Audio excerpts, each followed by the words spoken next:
naglalakad-lakad na si Buntis. So nahirapan na nga siya, no? Nahirapan na ngayon siya, parang almost 8 days na lang mga anak na siya, lalabas na si baby.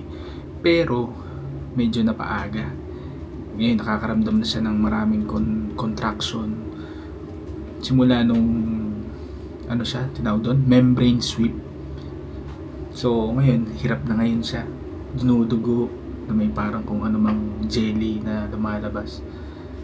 Kaya antabay lang ako ngayon, no?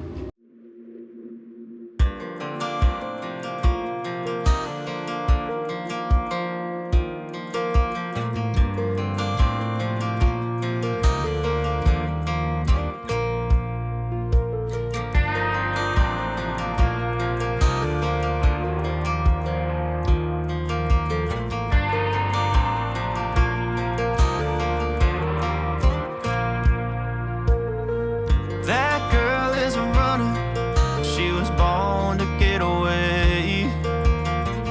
Hear that two-tone humming, headed out to the highway. I should have seen it coming through the years left in the dust.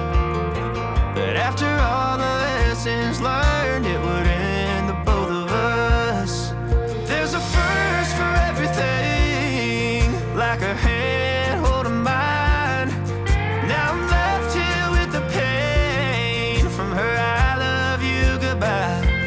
And though it hurts to watch my whole world become the woman she would be, the thing that I forgot would set her free.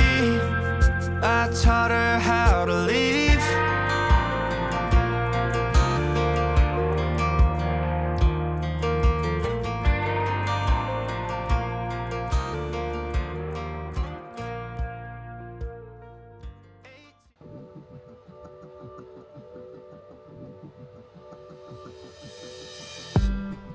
Did you wait too long? Tell him that you love him, but he's already gone, darling. Did you make two wrongs? Know that daddy never made a right before, darling. You were never made to be the judge, darling. He never changed his way for me to budge, darling. It's feeling like a cold dark wind and the sun still behind the trees, yeah. She asked me if I had another minute and I ain't had the heart to leave, yeah. It's feeling like a cold dark wind and the sun still behind the trees, yeah.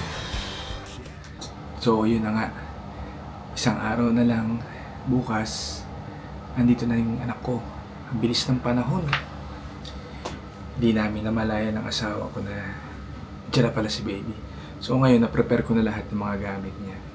Yung crib, yung mga higaan na baby, mga bago niyang damit, tapos yung mga ibang binigay na gamit nila James at nila Mikey. Maraming salamat nga pala sa pagbibigay ng mga baby items, no? Ito-treasure namin itong mag-asawa. Napakalaking tulong nun sa amin. Thank you so much. So, nilalabang ko pa lang yung ibang mga gamit. Naghihintay ako matapos yung labahin ko. Pag na-isampay ko na, punta na akong ospital. So, magandang umaga. Sunduin ko na yung dalawa, no? Sunduin ko na sa ospital. Kakauwi na rin si Ruga, ang aking baby. Tara, samahan niyo ako.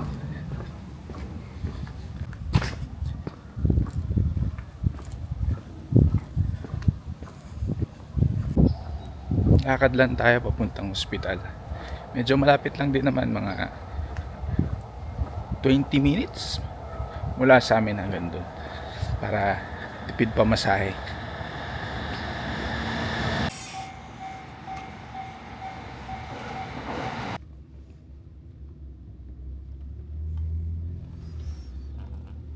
So yun na nga, nakauwi na kami. Ayan, dito na si baby. At andito rin yung mga ninang at ninong niya. Ninang at ninong. Mga otsosera daw. Diyos. Otsosera Ayan, ninang. si Ninang, Diba? Quincy, buhat na si baby. Diba? Oo. Tulog na tulog. Tulog na baby. tulog. Mabait yan. Ito si Ninong sana. Ang chef. Naghiwa lang po tayo, Naghiwa naghiwa. siya ng manok. Hindi tayo nagluto, naghiwa lang. Ayan. Celebration yan sa ano, sa Saan? sa sa pinaka-inaantay ni Michael na ano, na magdadala ng kanyang pilyido. Palitan kayo. Ayun, may dala nga silang pagkain. No? Magkain muna kami ng konti. Konting celebration lang. Salamat dito sa dalawang, sa ninang niya saka sa ninong.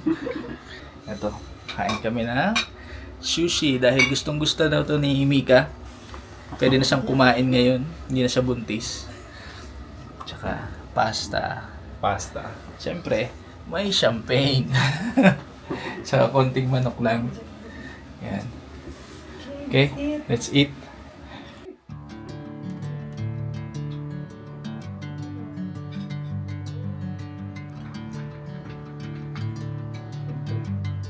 Napunta na sa kabila.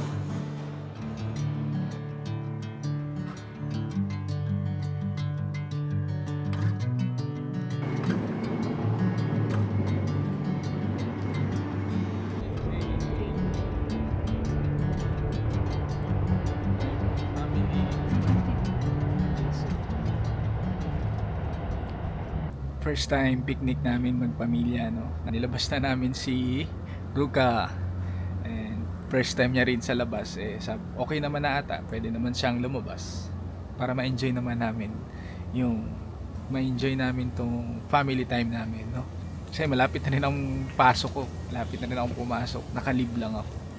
So, enjoy lang namin yung time namin. Kain muna tayo. Homemade na onigiri ng asawa ko. No?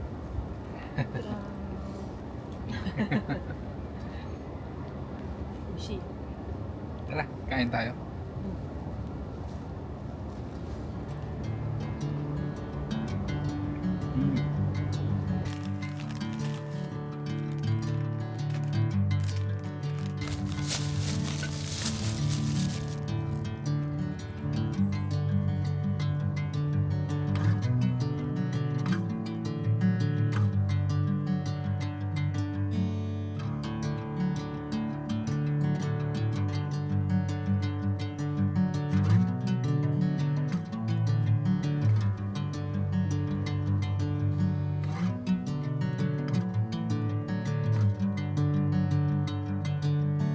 Bring me into golden sunlight. If I'm going with you, I know we'll get to the other side. Sinking in, I know this feels right.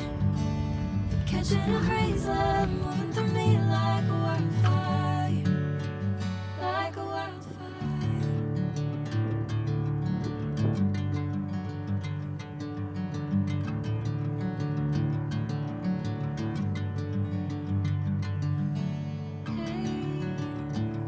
Never the same. Never you calling my name. I'm taking my sweet time. So, pauwi na nga kami. Pahinga na rin kami. Big Mike Des, maraming salamat. Kaya susunod. Sayonara.